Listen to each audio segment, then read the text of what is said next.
like for good to be an assassin. But that's cold hard. I think Altair would have saved him, cause the whole point is to save the innocent. Ezio definitely would have saved him. Connor probably would have saved him. Edward, maybe not. Maybe if he thought money was involved. The guy from Rogue probably would have saved him too. But back to what I was saying. Connor was just whiny to me. Edward, it was just like, hey, I ain't got money. I want to be with my wife, but we don't have any money. You know, screw it. Yo, a pirate's life for me. And everything is about money. He's not an assassin. Here's the thing. He's not an assassin. He is, but he isn't.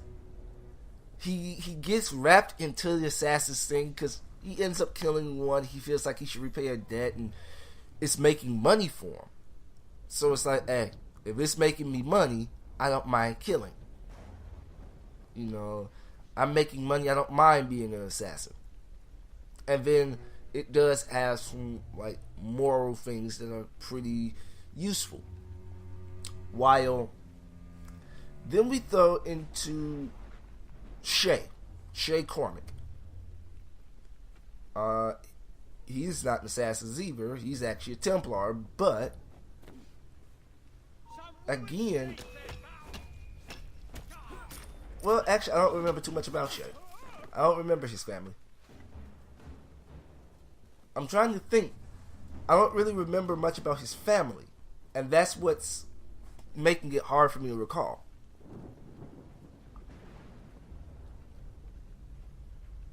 I can't remember. Here's the thing. Shay is always talked about with a group of other assassins. It's like he was raised directly in the assassins. So there's no real family with him that they mention. And by this time, with the whole Ezio thing, and you get very good character development, I'm not understanding why he's an assassin. I understand why he became a Templar, but I'm not understanding. It's just like he was born into it. But with that being said, Shay's not my least favorite, but he's just one of the ones I don't understand. I don't really have as much connection to. Well, if you look at Desmond, for example, right? Not Desmond, Altair. Altair is born into the Creed, and it's like you're going on this path of redemption, and you're really. Before, he was just an arrogant guy who was the best at what he did, and he did it without question. Old Altair would have did what she did. Well, would have did what she said. Can't jeopardize the mission. Screw it. Newer Altair would have went to save him. Now, like I said, it's a path to redemption and enlightenment, and it opens up Altair's eyes as to what's happening with each kill. That's why Ezio is always going to be my favorite. Well, it's my favorite of the ones that I know so far, simply because he got the most development, and I liked his character. Right now, the next in line would be Altair, or Edward, or the Frye twins. Altair, I want to say Edward.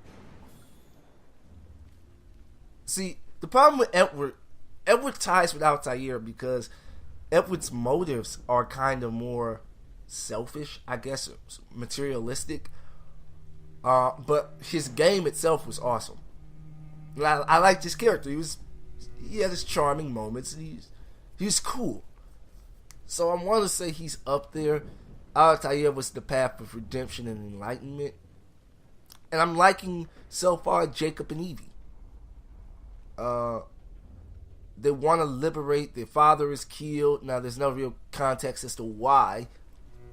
Well, their father is dead, I should say. And there's no real context as to why. They just say, I'm sorry to hear about your father's passing. Your father. I was trying to get them to run them good, but... See, right there. I dodged the bullet. Literally. I should probably take those button prompts off. But, yeah, like I was saying, it's just like, really? Dodging bullets? But, it's complicated, because someone...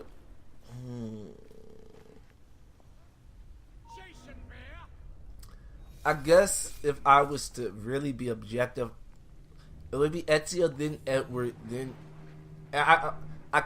I'm not going to include the next gen versions. I'm not going to include the Frye twins until after I've beaten the game and until after I've beaten Unity.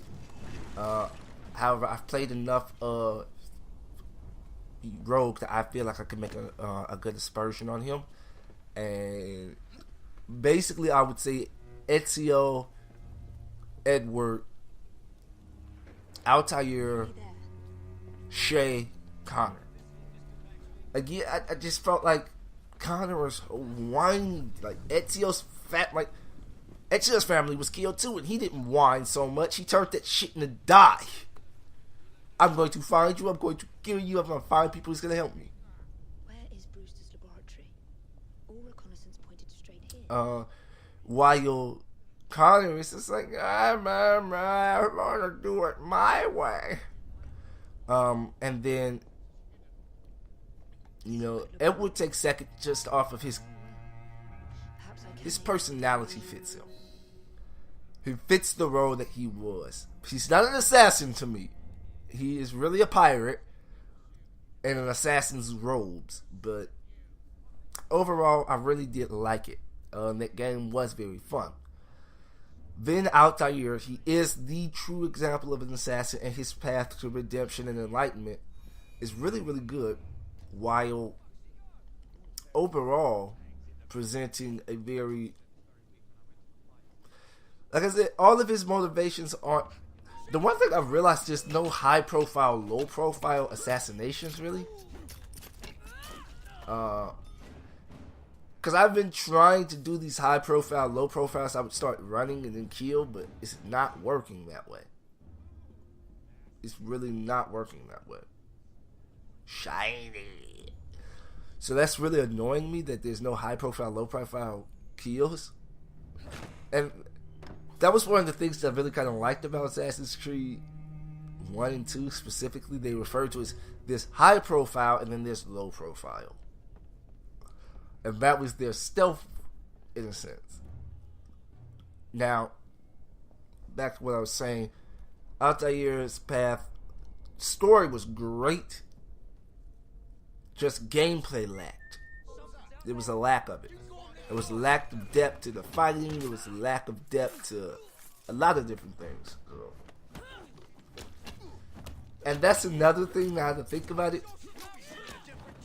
In that game, you actually could block every sword swing by holding R1.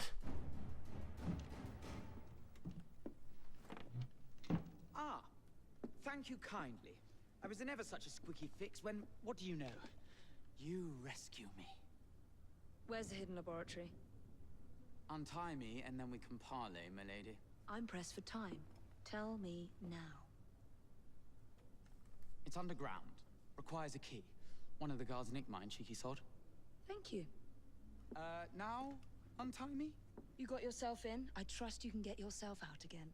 Not to worry, my lady. Can still recall a couple of tricks from me carnival days. Charming. Showed that ass. I gotta feel like there's gonna be some chemistry between those two for some reason. I don't know why, but... And see, here's the thing. It's two main characters. So now there are many, many, many more...